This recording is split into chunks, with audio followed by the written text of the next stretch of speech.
Hi and welcome to the first episode of a multi-part series called Find Zen with VR, hosted by Virtuous Retail and Zen Finder. I am Ranjit Baba, your host and co-founder of Zen Finder. Through this series, we hope to have conversations with people about the new reality created by COVID-19 and hopefully they'll help us make sense of it.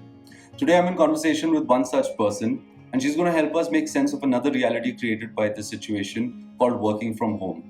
I'm in conversation with Supriya Jain, who's an author, a trainer, and a marketing consultant. So, Supriya actually conducted a research about 10 days ago, and I have the findings here in front of me. Let me quickly jump right into it, Supriya. From the 160 responses that you got, I understood that the very basic thing that people are struggling with are that while yes, you are working from home, they're finding it difficult to kind of structure their day. So, what advice would you have for them?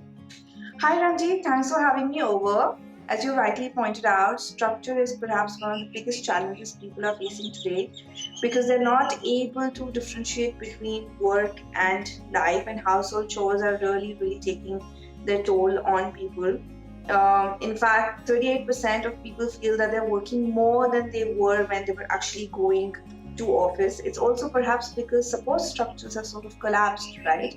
And you're doing too many things at the same time. And of course, this is an age of multitasking, but there's only so much people can do without really being completely distracted.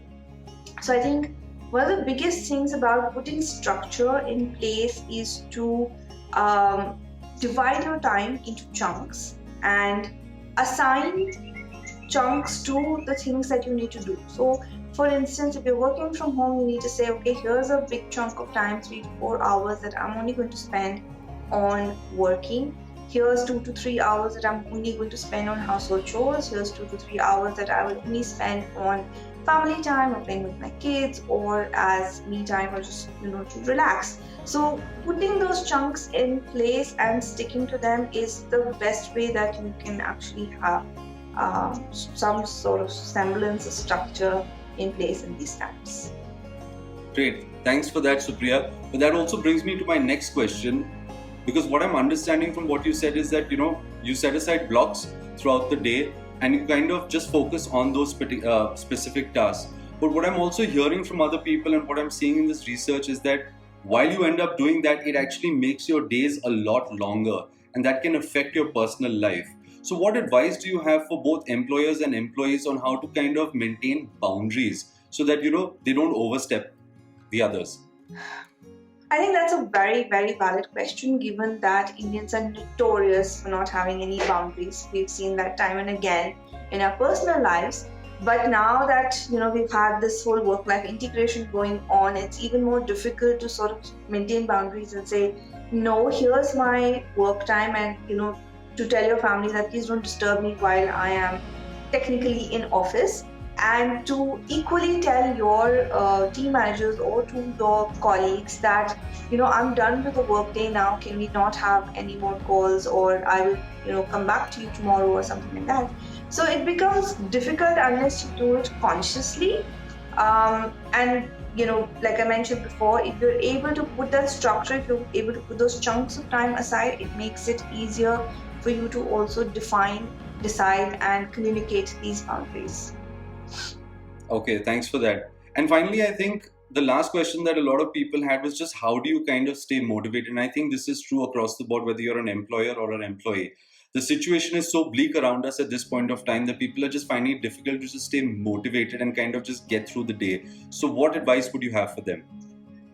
I think you put a very important point across when it comes to motivation because it's an all-time low. I've been hearing from people time and again that I don't even feel like getting out of bed. I don't really feel like doing anything. People are just sitting and staring at walls all day. So of course, engagement and motivation is really low.